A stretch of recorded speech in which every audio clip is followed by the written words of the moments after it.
All right, welcome back to the show. Hey, Sully, I want to ask you, before we get on to the NBA and the NHL, the Bills didn't take a quarterback. And everybody in the world that is paying attention to this team knows that they need a quarterback, or they need an upgrade at quarterback. Do you have a problem with them not taking a quarterback? It would have been nice to grab one. Hey, the Jets took Petty. I mean, you never know with these guys. Tom Brady is an example, obviously, what can happen. But I think they felt that if they took one, he would be a developmental guy. He wouldn't help them right away, and it might have made them have to cut one of the guys they have. Taylor has a contract. They like Cassell, and I think the guy that would have gone would have been EJ. And I don't think they're ready to give up on him, and I think that the general manager still is desperately hoping that that pick doesn't blow up in his face. Rex has kind of been pumping Tyrod Taylor a lot. You know, I talked to a scout that has, I don't want to get into who it is or anything, but I talked to a scout. And the scout was a lot higher on Tyrod Taylor than I had heard anybody else, and also thought that he was a better quarterback coming out of college than EJ Manuel. Now, I don't know how you could come to that. This is at the time. He's taking me back at the time, not what you're looking at now. But I don't know how you can come to that conclusion sometimes when you look at where their careers have gone. I mean, Manuel has played. He hasn't been a complete and utter disaster. He needs to be better. But it hasn't been a total wreck. Yeah, but if he's drafted by the Ravens playing behind Flacco, he wouldn't have played. Right. And this was, Ryan wanted to get him. Right. I mean, sometimes you sit. Rodgers sat 3 years behind Favre. I'm not saying Tyrod Taylor. I don't have a huge problem with them not taking Aaron him. Rodgers, but he didn't have a chance, and someone decided that he might have something.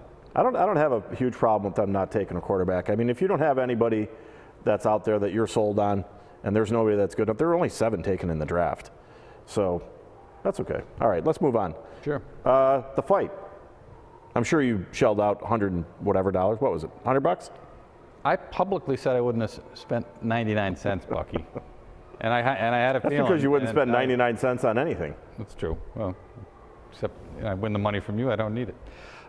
You wouldn't Tim Graham, and I think Tim was going to be fair about this fight, obviously. The second word in his story about the fight was carcass, all right? Yeah. And carcass wasn't about the fighters who barely hit each other. It was a boring fight from what I'm told.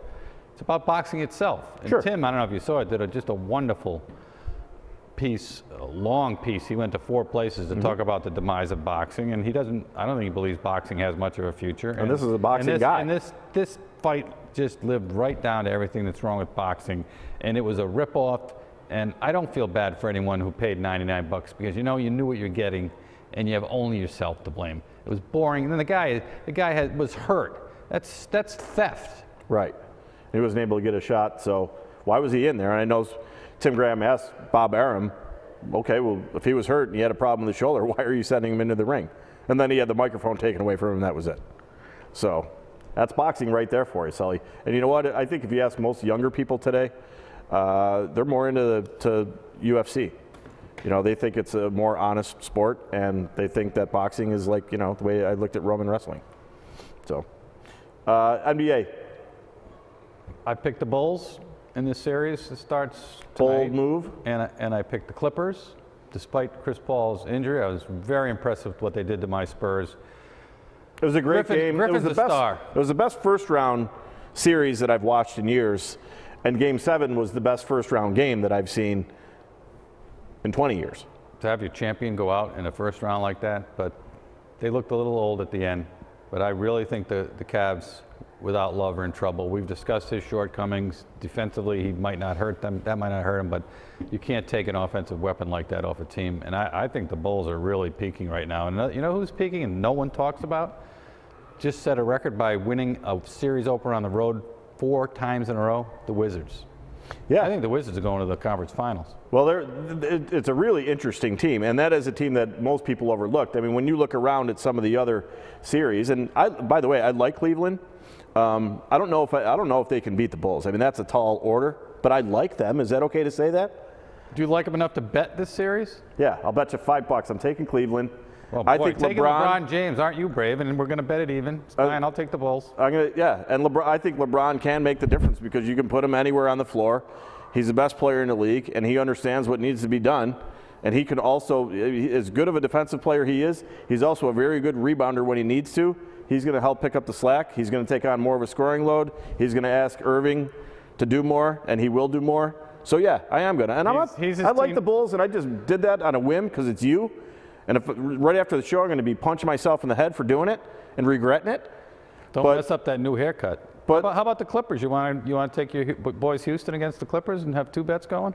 I'll take. I want the Clippers. No. Oh. It's okay. Oh, you want it both ways now. I thought you loved Harden so much you would take his team. No, you don't like Howard. You're with me. I can't stand Howard. I wouldn't bet 99 cents cents on Dwight Howard. Sorry. There you go. So when you look at it, though, I mean, the Warriors, now they have an easy road to the finals because the team that I looked at that best matched up with Golden State were your Spurs. They were better inside. They had more experience. They had a little bit more depth. And they also had Kawhi Leonard, who could defend on the perimeter against those 2 guys. He can't guard them both, obviously, but he could take away one of them or at least limit one of them. Draymond Green Kawhi Leonard was Defensive Player of the Year. Draymond Green's a better matchup because he's bigger at that position for Griffin, if they have to play. That'd be a great series. It will be a great series, but so would Houston, actually. But you're going to get a very tired Clippers team. Or whoever they play, they're going to get a really tired team. These guys have just been sitting around, rested up. I mean, they're ready to play. They haven't lost anything. And they got, especially when you're talking about 2 great guards, that's all they do is run. The rest, to me, seems to be more important. How about the NHL? Can the Ducks lose? Well, they might be playing Kane and the Blackhawks. Yeah, I think that Kane and the Blackhawks can beat them. So that's another team. When you look at their experience and their skill, what's it come back to, Sully? Same thing every time. Goaltending. If the goaltending's there, they win. You look at the problems that Montreal's having right now.